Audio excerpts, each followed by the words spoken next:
नमस्कार, हरियाणा न्यूज देख रहे हैं आप और मैं हूं आपके साथ हितेंद्र। आपका स्वागत है हमारे खास कार्यक्रम हरियाणा डायरी में। इस कार्यक्रम का एक ही उद्देश्य है कि आप तक हरियाणा के हर उस विकास की जानकारी पहुंच पाए जो मुख्यमंत्री मनोहर लाल के नेतृत्व में लगातार किया जा रहा है। तो बने रहिए हमारे साथ और देखते रहिए हमारा खास कार्यक्रम हरियाणा डायरी।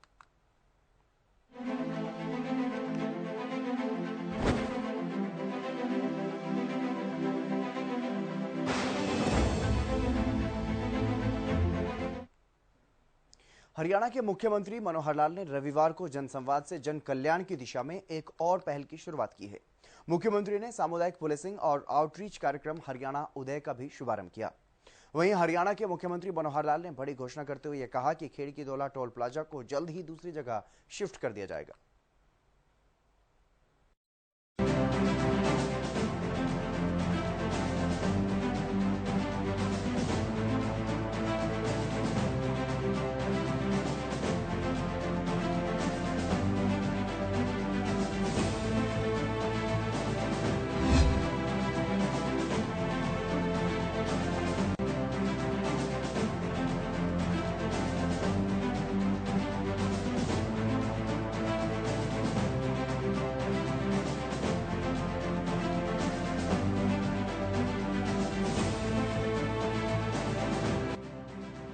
हरियाणा की मनोहर सरकार अंत्योदय की भावना के साथ कार्य कर रही है।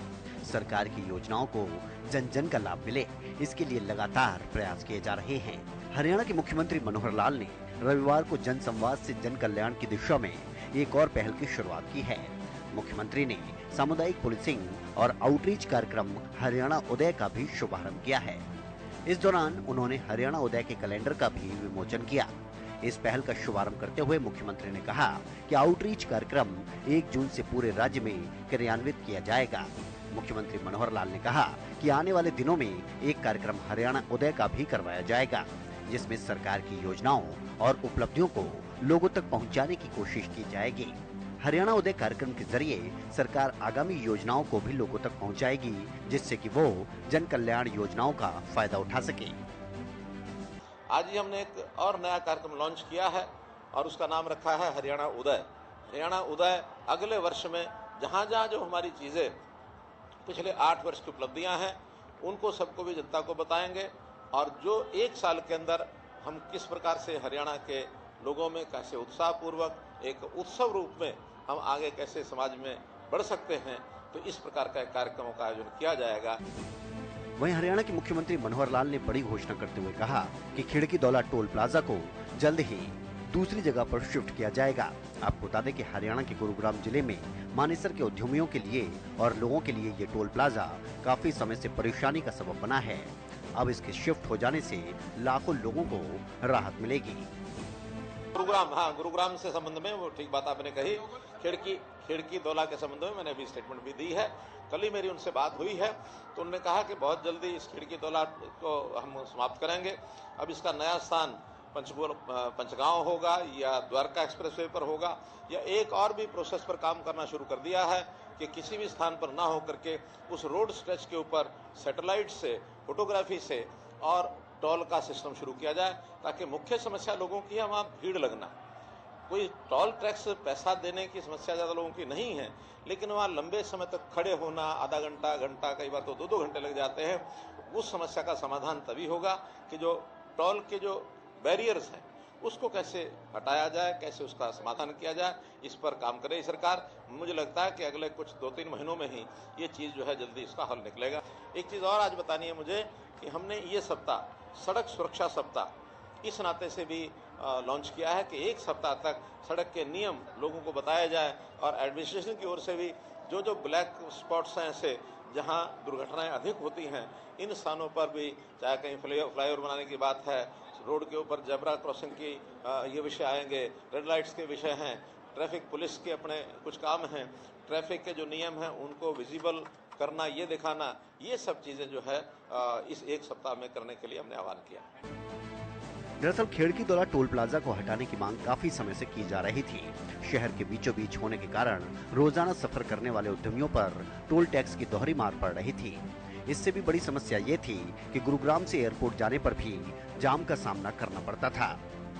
अगर टोल को जल्द ही यहां से शिफ्ट किया जाता है तो आम लोगों को भी बड़ी राहत मिलेगी।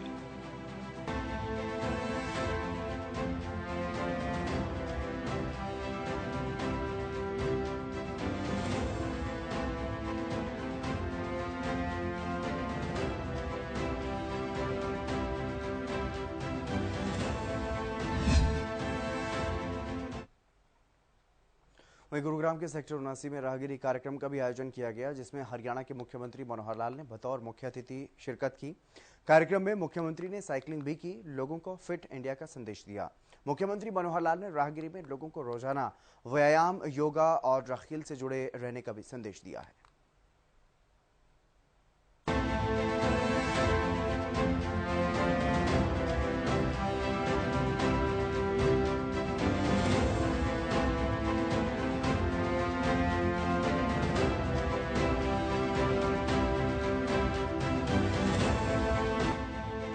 गुरुग्राम में हुई राहगिरी ने इतिहास रच दिया।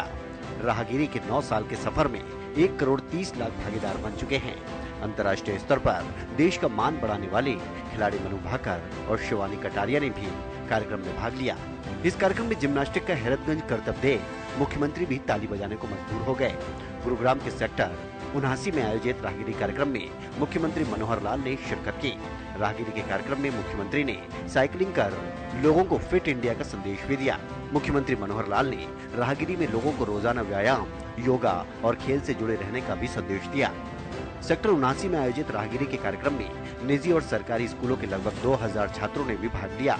राहगिरी में छोटे छोटे बच्चों ने पेंटिंग और रंगोली के जरिए मुख्यमंत्री मनोहर लाल का मन मोह लिया। इस मौके पर मुख्यमंत्री मनोहर लाल ने गुरुग्राम के लोगों को पर्यावरण को स्वच्छ रखने का भी संदेश दिया।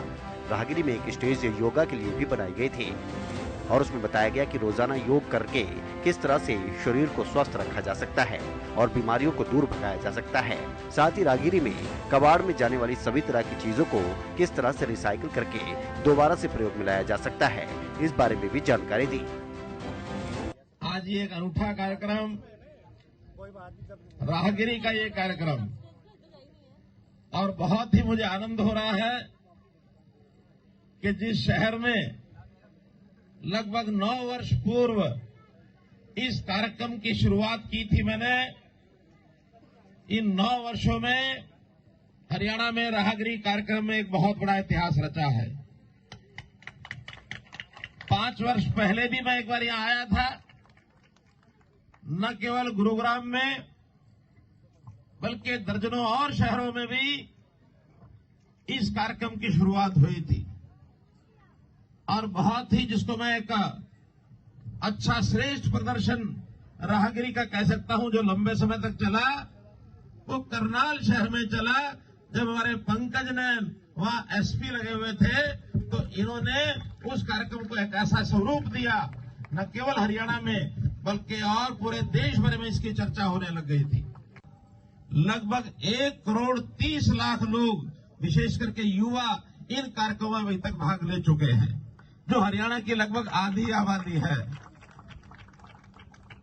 मित्रों, भाई बहनों, एक मनोरंजन का, एक उत्साह का, युवाओं के लिए एक प्रेरणा का एक उत्सव होता है।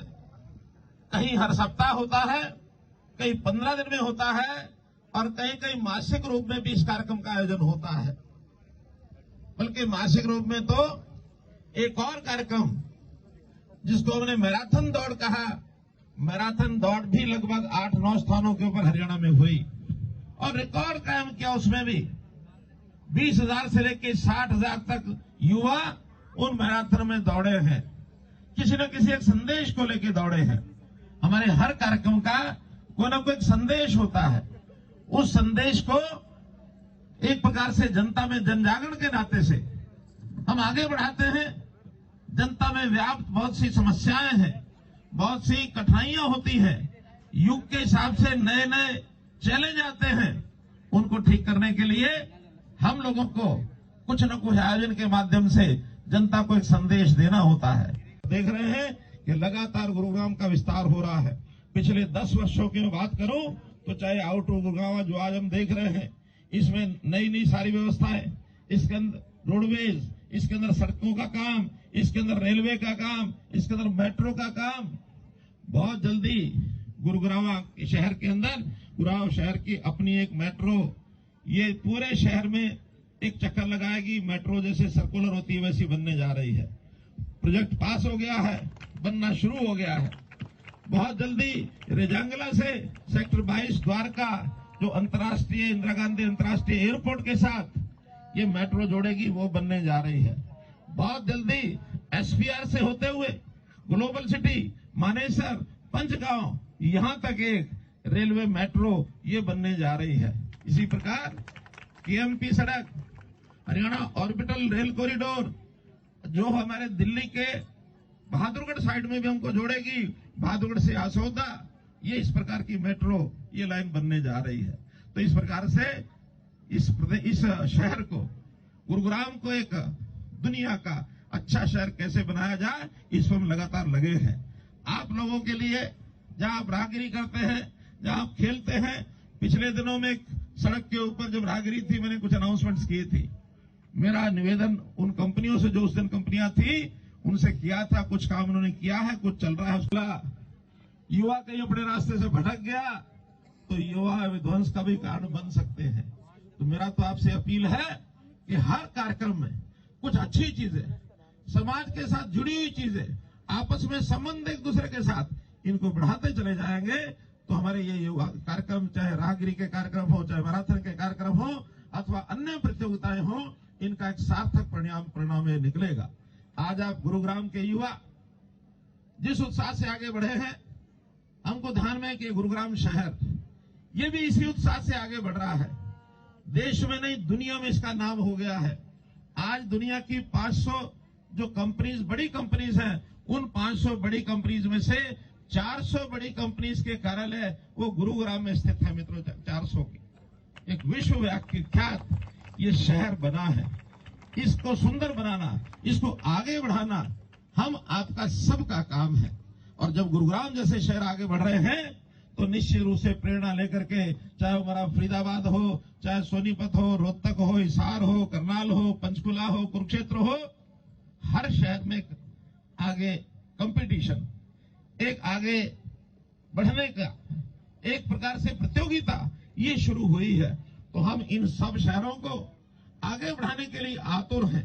युवा नाम है प्रगति का, युवा नाम है उत्साह का, युवा नाम है जोश का, युवा नाम है होश का, युवा नाम है उड़ान का, युवा नाम है गति का, युवा नाम है दौड़ने का।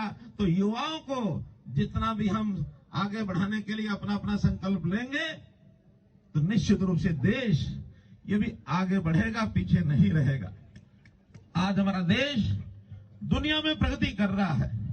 इस देश का कभी कोई 170 देशों में नाम गिनता था तो नीचे की ओर 5वें 6ठे नंबर पर आता था, लेकिन आज देश के प्रधानमंत्री नरेंद्र मोदी जी ने ऐसी ऐसी नीतियां बनाई, ऐसे ऐसे कार्यक्रम किए, ऐसे ऐसे प्रोजेक्ट्स आगे बढ़ाए कि आज अपने देश का नाम ऊपर के 5-6 देशों में आने लगा है। आज हमारे देश का प्रगति वो देखते बनती है। ये क्यों संभव हुआ? क्योंकि देश का हर वर्ग, चाहे वो महिला हो, पुरुष हो, युवा हो, हमारे खिलाड़ियों ने देश का नाम कितना ऊंचा किया है।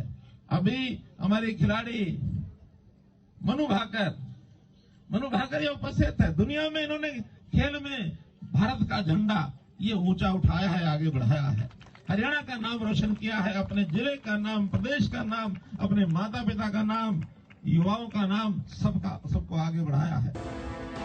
राहगिरी इवेंट में जल व प्रदूषण संरक्षण, खेलकूद व स्वास्थ्य के प्रति जागरूकता, सड़क सुरक्षा, मनोरंजन आदि से जुड़े 2 दर्जन से ज्यादा इवेंट रखे गए। रविवार की छुट्टी का दिन होने के कारण जिला वासियों ने भी इसमें बढ़ चढ़कर भाग लिया। मुख्यमंत्री भी कार्यक्रम के सफल आयोजन से खुश नजर आए। आज राहगिरी का कार्यक्रम जो पिछले कुछ वर्षों कोविड के कारण से हरियाणा में प्राय बंद सा हो गया था, लेकिन उसको पुनः गुरुग्राम के इस सेक्टर 79 से शुरू किया है। गुरुग्राम का ये आउटर एरिया है और आज के इस कार्यक्रम में हजारों युवा हमारे बेटे बेटियां और हमारे कलाकार, खिलाड़ी, बाल खिलाड़ी, सब लोगों ने भाग लिया। बहुत सी एनजीओज ने इसमें एक प्रकार से सहयोग किया है और एक प्रकार से ये सफलतम कार्यक्रम आज फिर से शुरू हुआ है। इससे पहले लगभग 9 सालों में मैं ये कह सकता हूँ कि दर्जनों शहरों में ये कार्यक्रम चालू था। अभी तक का जो रिकॉर्ड है, 1,30,00,000 लोगों ने इस समय तक राहगिरी के कार्यक्रम में भाग लिया। राहगिरी कार्यक्रम कहीं साप्ताहिक, कहीं पाक्षिक, कहीं मंथली, ये सब होते रहे हैं। और साथ साथ हमने कई जगह मैराथन दौड़ें किसी न किसी संदेश को, किसी थीम को लेकर के वो भी कराई हैं और उसमें भी संख्या 20,000 से लेकर के 60,000 तक ये रहती रही है। मुझे ध्यान है कि सिरसा की जो मैराथन सबसे बड़ी ऐतिहासिक 60,000 संख्या की थी। महिलाओं की एक पिंकाथन पानीपत में हुई थी, लगभग 40,000 उसकी संख्या थी। जनता में एक जागरण इस नाते से, युवाओं में एक उत्साह इस नाते से और एक मैसेज ये भी इसमें दिया जाता है, एक ऐसा दिशा युवकों को ठीक मिले समाज के काम की, सेवा के काम की, देश के प्रदेश के उत्थान की, ये सारी चीज़ें इसमें आगे बढ़ती हैं। युवा वर्ग जो है, एनजीओज हैं, ये इस प्रकार के अभियानों में जितना आगे बढ़ के रुचि लेके काम करते हैं, मैं उनकी सराहना करता हूं। और युवाओं को निश्चित रूप से एक ऐसी एज में जब कुछ काम करने की उनमें एक उत्साह होता है, उनके अंदर जोश होता है, जरूर उसमें काम करना चाहिए। इस काम को करने के लिए सरकार की ओर से जिस भी प्रकार की कोई सहयोग सहायता की जरूरत होगी उसको हम करने के लिए तैयार हैं। लोगों को तनाव मुक्त जीवन शैली और स्वस्थ रहने के प्रति जागरूक करने की ये पहल अब सफल होती नजर आ रही है। राहगिरी का कार्यक्रम समय समय पर हरियाणा के अलग अलग जिलों में देखने को मिलता है, जिसमें स्वस्थ रहने का संदेश तो दिया ही जाता है, साथ ही जन भागीदारी से समाज से जुड़े कई संदेश भी दिए जाते हैं।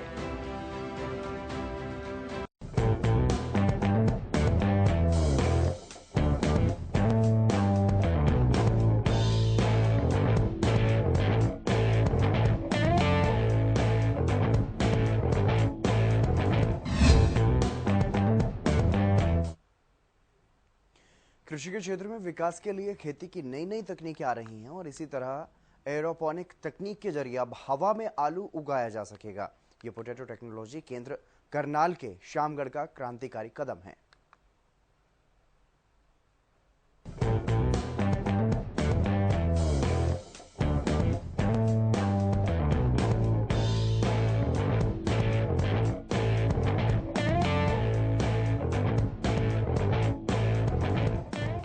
हरियाणा के करनाल में बागवानी विभाग की देखरेख में आलू केंद्र इस तकनीक से खेती करने में अपना योगदान दे रहा है, जिसे देखकर आप भी हैरान रह जाएंगे। एरोपोनिक तकनीक के जरिए किसान अब बिना मिट्टी, बिना जमीन, हवा में आलू उगा सकेंगे।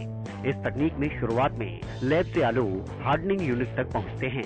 इसके बाद पौधे की जड़ों को बाविस्टीन में डुबोते हैं। उसमें कोई भी फंगस नहीं लगता। इसके बाद बेड बनाकर उसमें कॉकपिट में इन पौधों को लगा दिया जाता है। इसके तकरीबन 10 से 15 दिन के बाद इन पौधों को एरोपोनिक यूनिट के अंदर लगा दिया जाता है और फिर उचित समय के बाद आलू की फसल तैयार हो जाती है। एरोपोनिक तकनीक से 10 से 12 गुना पैदावार बढ़ती है। आलू का बीज उत्पादन करने के लिए आमतौर पर ग्रीन हाउस तकनीक का इस्तेमाल किया जाता है। इसमें पैदावार बेहद कम आती है। एक पौधे से 5 छोटे आलू मिलते हैं, जिन्हें किसान खेत में रोपित करता है। इसके बाद बिना मिट्टी के कॉकपिट में आलू का बीज उत्पादन शुरू किया गया। इसमें पैदावार करीब 2 गुना हो गए। इसके बाद एक कदम और आगे बढ़ते हुए एरोपोनिक तकनीक से आलू उत्पादन किया जा रहा है। इसमें बिना मिट्टी, बिना जमीन के आलू पैदा होने लगते हैं। एक पौधा 40 से 60 छोटे आलू दे रहा है, जिन्हें खेत में बीज के तौर पर रोपित किया जा रहा है। इस तकनीक से करीब 10 से 12 गुना पैदावार बढ़ जाएगी। आलू केंद्र करनाल के वैज्ञानिक डॉक्टर गौरव कुमार ने बताया कि एरोपोनिक एक महत्वपूर्ण तकनीक है। इसके नाम से ही स्पष्ट है कि एरोपोनिक्स यानी हवा में आलू को पैदा करना। उन्होंने बताया कि इस तकनीक में जो भी न्यूट्रिएंट्स पौधों को दिए जाते हैं वो मिट्टी के जरिए नहीं बल्कि लटकती हुई जड़ों को दिए जाते हैं। इस तकनीक के जरिए आलू के बीजों का बहुत ही अच्छा उत्पादन कर सकते हैं, जो किसी भी मिट्टी जनित रोगों से रहित होंगे। उन्होंने बताया कि परंपरागत खेती के मुकाबले इस खेती के जरिए ज्यादा संख्या में पैदावार मिलती है। साथ ही उनकी तरफ से यह भी बताया गया कि आने वाले समय में इस तकनीक से अच्छी गुणवत्ता वाले बीज की कमी पूरी की जा सकेगी। केंद्र में एक यूनिट में इस तकनीक से 20,000 पौधे लगाने की क्षमता है। इससे आगे फिर करीब 8 से 10 लाख मिनी ट्यूबर्स या बीज तैयार किए जा सकते हैं। मेरा नाम गौरव कुमार है और मैं यहाँ पे एसआरएफ के पद पे कार्य करता हूँ और मैं बेसिकली यहाँ पे एरोपोनिक प्रोजेक्ट को डील करता हूँ। एरोपोनिक्स का मतलब होता है कि हवा में आलू तैयार करना, बिना मिट्टी के तैयार करना। इसका प्रोसेस क्या होता है कि मतलब जैसे हमारे लैब में प्लांट्स तैयार हो जाते हैं टिश्यू कल्चर लैब में, उन प्लांट्स को हम धीरे धीरे टेम्परेचर पे बाहर निकालते हैं और उसके बाद हम उसे कोकोपीट में हार्डनिंग करते हैं। 20 से 25 दिन हार्डनिंग करने के बाद उसे हम चाहें तो नेट हाउस में ले जा सकते हैं और चाहें तो उसे एरोपोनिक्स में ले जाते हैं। इसके एडवांटेज ये है कि नेट हाउस में अगर आपने वो हार्डन प्लांट लगाया तो आपको 8 से 10 मिनी ट्यूबर देगा मिनिमम, और यही है वो अपने हार्डन प्लांट अगर एरोपोनिक्स में लगाया तो आपको 30 से 40 ट्यूबर देगा मिनिमम। तो इसमें आप देख सकते हैं कि कोई मिट्टी का कोई रोल ही नहीं, सॉइल का कोई रोल ही नहीं है, तो इसमें सॉइल रहित बीमारियों कभी आएंगी नहीं। ये 100% प्योर शीट देगा आपको, कोई मिक्सिंग नहीं, कोई कुछ नहीं। और इसमें आप वक्त के साथ इसमें आप 2 क्रॉप भी ले सकते हैं आलू के पौधों की, जबकि हम नेट हाउस में कोकोपीट से मतलब वहाँ हार्डन प्लांट्स की सिर्फ 1 क्रॉप ले सकते हैं। तो ये इसके एडवांटेजेस है। Thank you. इस टेक्निक में मतलब जैसे हम जैसे खेत में आप खाद पानी देते हैं, ये यूरिया डालते हैं, यूरिया डालते हैं, NPK डालते हैं, तो इस तरीके से हमारे यहाँ पे माइक्रो मैक्रो न्यूट्रिएंट्स होते हैं। जैसे मैक्रो न्यूट्रिएंट्स में जैसे कैल्शियम नाइट्रेट हो गया, पोटेशियम नाइट्रेट हो गया, माइक्रो न्यूट्रिएंट्स हमारे बोरिक एसिड होते हैं। तो इस तरीके से हमारे ये ट्रीटमेंट इसको हम डिज़ोल्व करके विद द हेल्प ऑफ इसी pH मीटर की मदद से वो हम इसी एडजस्ट कर देते हैं। इसी इतनी भी हाई नहीं कर देते कि हमारे ट्यूबर बने ना, और इतनी डाउन भी नहीं कर देते कि कैनोपी मैनेजमेंट हो ना सके। तो हमें क्रॉप को देख के डिसीजन लेना पड़ता है कि आज इसी मुझे इतना रखना है, कल इतना रखना है, 1 वीक बाद इतना रखना है, तो उस हिसाब से हम प्रिपरेशन करते हैं। और जैसे हमारे मिनी ट्यूबर तैयार हो जाते हैं, आज हमने प्लांट्स लगाया तो इसमें 30 से 40 दिन के बाद हमें मिनी ट्यूबर मिलने शुरू होंगे, और 2 से 3 ग्राम का जैसे हमारा साइज़ हो जाता है तो उसको हम मैनुअली तोड़ लेते हैं। तोड़ने के बाद उसे बेविस्टीन से वॉशिंग देते हैं, फंजीसाइड का जो काम करती है, उसकी रिकमेंडेड डोज होती है 2 ग्राम पर लीटर, तो उससे ताकि कोई इन्फेक्शन आगे ना फैले। और हवा में ड्राई करने के बाद नीचे न्यूज़पेपर रखने के बाद उसे फिर हम वहाँ लाइट्स के नीचे रखते हैं, वहाँ पे एक्सटर्नल कूलिंग चैम्बर में, वहाँ 12 से 16 डिग्री सेल्सियस टेम्परेचर होता है, जो कि वो लाइट्स के नीचे रखने का मतलब होता है उसको फोटोसिंथेसिस का काम करती है। जैसे आलू की स्किन कच्ची होती है ना, तो उससे मतलब स्किन पक जाती है वहाँ पे जाके। तो कितनी कारगर है एरोपोनिक्स तकनीक किसानों के लिए? ये एरोपोनिक्स टेक्नोलॉजी बहुत ही ज़्यादा कारगर है। ये किसानों में भविष्य में किसानों की मांग को पूरी कर सकता है, लेकिन इसको शुरू से करने से पहले कुछ बातों का आपको पता होना चाहिए।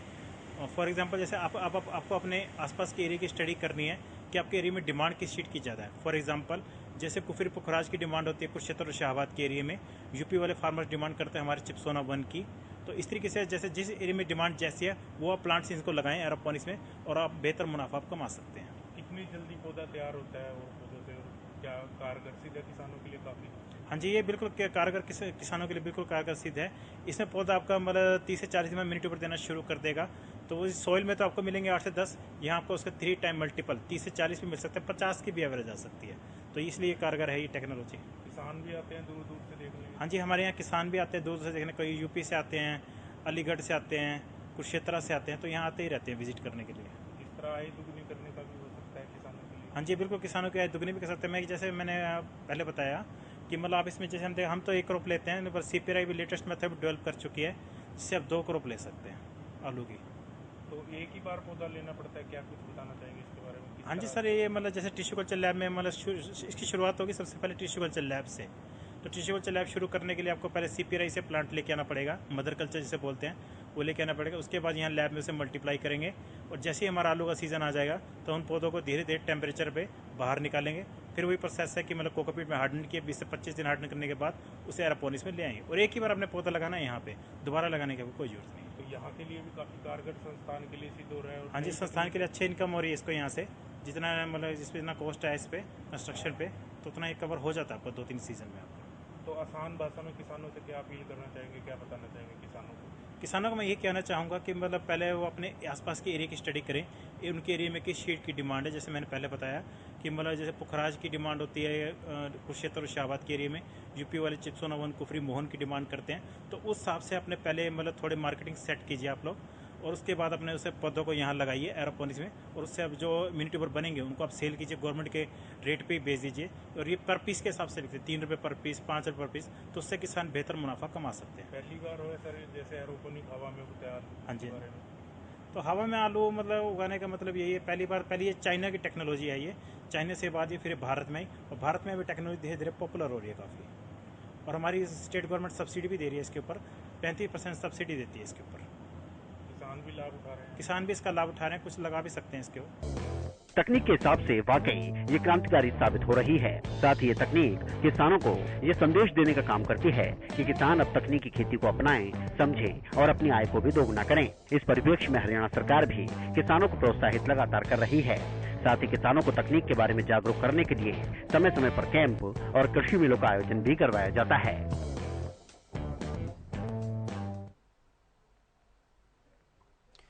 मुख्यमंत्री मनोहर लाल के कुशल नेतृत्व में हरियाणा प्रदेश लगातार विकास की ओर अग्रसर है और ऐसे में हरियाणा का हर वर्ग सरकार के कार्यों से काफी संतुष्ट भी नजर आ रहा है, क्योंकि हरियाणा सरकार का एक ही मकसद है कि प्रदेश के अंतिम व्यक्ति का विकास किया जा सके।